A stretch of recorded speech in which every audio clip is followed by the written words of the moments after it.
Bago tayo mag-proceed sa 200cc conversion kung papaano ko nga ba ginagawa ito. So ipopromote ko muna yung Facebook page ng aking kumpare.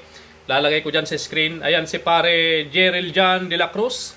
So paki-support and follow naman po yung kanya pong Facebook page. At ang vlog po ni pare ko Jerel Jan de la Cruz mga kabro ay buy and sell. Yan, buy and sell ng sasakyan. So kung gusto nyo bumili ng second hand na sasakyan, ayan, legit seller po yan si pare ko, Jerel Jan de la Cruz. Paki-follow na lang po ng kanyang Facebook page, Jerel Jan de la Cruz. Okay, maraming salamat. Shoutout pare Jerel Jan de la Cruz ng Mapantat, Ramos, Tarlac. Alright. Okay mga kabro, sa video ito, so 200cc conversion to.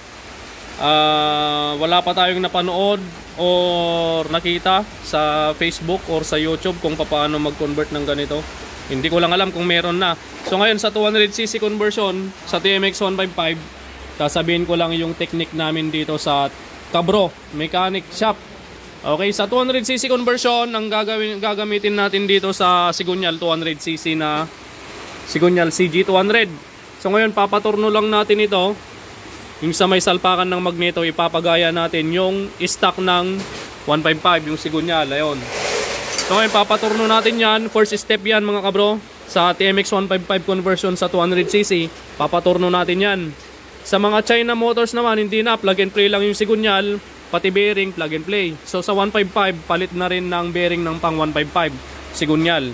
So first step, ipaturno mo yung Sigunyal. Pangalawa, bore out ng crankshell, papaluwangin. Sa mga China, hindi na papaluwangin dahil maluwang na. Sa TMX 155 at Alpha 125, kailangan paluwangin para pumasok yung sleeve ng CG200 na cylinder block. Pangatlo, yung cam gear pin kailangan putulan mga kabro. Itong dulo nito. Yan. Kasi yung sa mga 155, mahaba yung dulo. Kaya kapag nagko-convert tayo sa 200cc, kailangan putulan yung dulo para hindi lumabas dito sa pinagtabasan natin mga kabro. Yan. Para hindi lumabas at hindi tumama itong sleeve. Okay? Kasi kapag hindi natin pinutulan, yung sleeve tumama, sinalpak mo, pag umandar, maingay yon. So kailangan putulan tong dulo. Okay? Pangatlo na yon. Pangapat, diskarte dito sa may bandang stator. Kapag sinalpak natin yung magneto, dapat nakatabas na rin itong kunya. Kasi kung hindi nakatabas yan, hindi papasok ng maganda itong magneto niya. At kahit ipinilit mo, hinigpitan mo yung tornilyo, kapag umandar naman yan, gigewang-gewang to. Hindi maganda yung ikot. So ngayon dapat tabasan mo yung kunya. Dapat maganda rin. Mamaya tuturo ko din sa inyo kung paano yung tapat ng trigger dito sa magneto sa may pulser. Okay, papakita ko din sa inyo mamaya. Ngayon, kapag isinalpak natin yung magneto, mga kabro, dito, kailangan dun sa may bandang stator plate, may babawasan din tayo doon. Ito, nasan na? Okay, so yung stator, ito. So, tinanggal na yung dalawang tornilyo. Ngayon, ang tatabasan dito, itong nakalitaw na yan. Ayan, itong nakalitaw na yan, tatabasan yan, tatanggalin, ipapantay na lang siya dito. Okay, so wala namang problema yan. Kasi kapag hindi natin tatabasin yan, ipapantay dyan, yung magneto. Okay, so ito yung magneto. Kapag isinalpak natin, pag hindi natin tinabas yan, ito kakayo din niya to. Itong nakalitaw na yan. Iingay, baka yung nagpudpudan or nagkayudan, baka pumasok pa doon sa may bandang oil seal at sumiksik sa may bandang timing gear. Ayun yung mga diskarte para walang aberya sa conversion mga kabro. Ayun lang. Okay, pangilan na yun pare? Pangapat. Wala na ba? Okay, wala na. Kompleto na yung sinabi ko mga bro, yung mga diskarte sa 200cc conversion.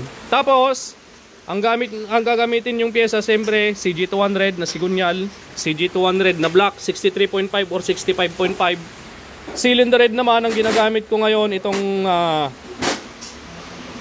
pang 150 or pang 175cc na cylinder head. Mabigat, original to mga kabro. So ganito na yung kinukuha kong ginagamit na cylinder head. Mabigat. Okay. At syempre kay Jowa Works galing yung cylinder head na gamit natin. Yan, Jowa Works, solid seller yan at legit seller. At syempre, paki-follow na rin ng kanyang Facebook page, Jowa Works. Shout out! Nice. So, push rod. CG200, ang gamit ko ay 196. Ayan, 196. Okay, so yung 198, masyado nang mahaba mga kabro. Yung pang 155 naman, maiksi. Okay, wala na pare. Sige, grinderin mo na.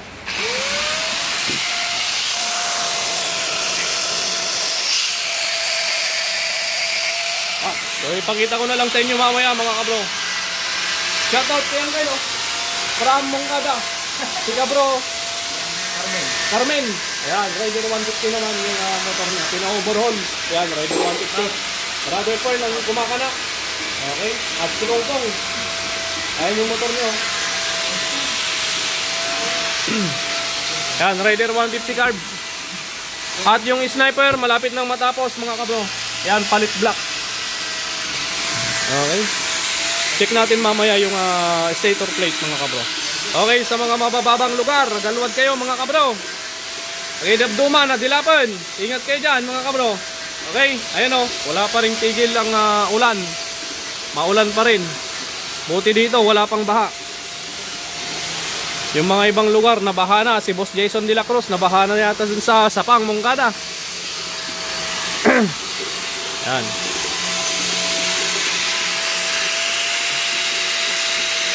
Okay, so tapos na mga kabro, natabas na.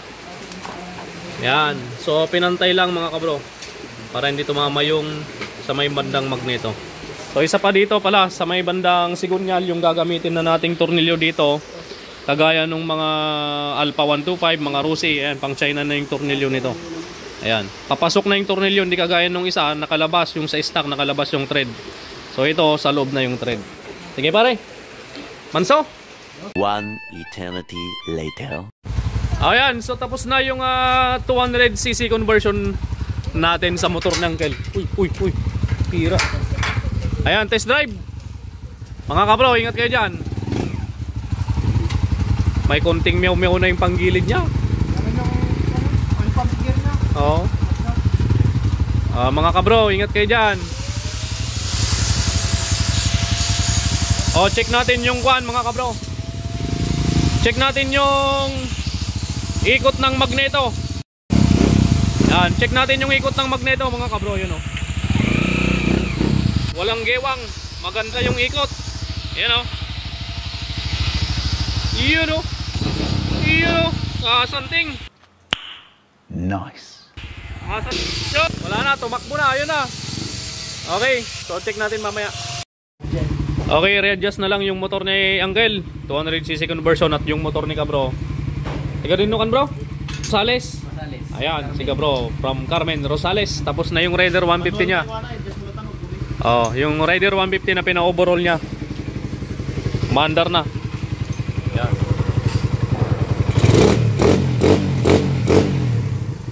Oh my God! Wow! Ayan, motor ni Kabro. Okay.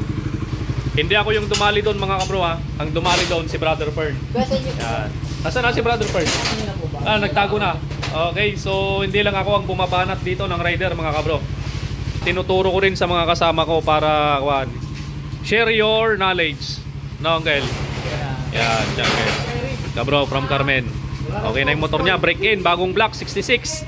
Sana all. Ito naman, 200cc conversion, 63.5 lang. 63.5 cylinder block. Ayan naman si pare Jeric na yung nagbuo. Sinabi ko na lang lahat ng gagawin niya. Yung mga technique, alam na rin niya.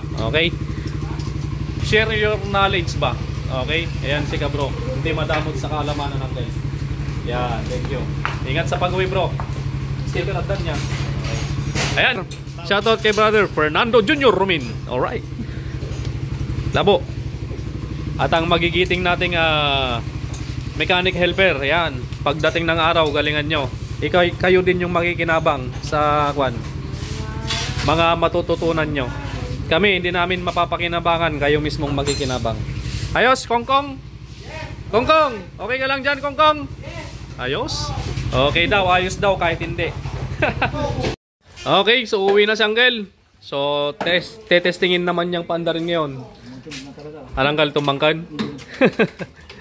Ayan, tumas ang stroke, lumaki ang block. Kaya titigas talaga yan mga kabro. Yun, pinunosan muna ng Uncle yung paa niya. Baka madulas. Baka may pag-lace. Narigatan. Ayun, kayang-kaya. Basic na basic. Kaya yung Uncle, oh. Quality. Quality. Ha? O, yung ikot ng magneto kanina na video na. Okay na okay. Walang gewang. Uncle, takbong pogi ah. Okay.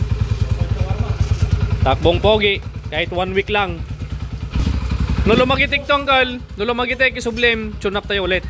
Libre aja kung bayad nan. Okay. Yeah. Salamat Uncle. God bless. God bless. Break in. Takbong pogi. Yan. Guwapo. May konting yung kanyang panggilid. So yun lang problema niya. Yung timing gear goods, quality smooth. Okay. Ito lang yung andar nitong sniper. So palit block. Ano pang napalitan Fern? Palit block, tensioner. Tensioner.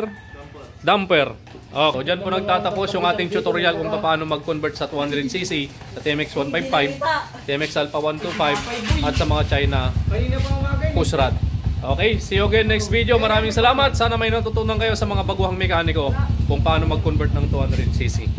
Alright.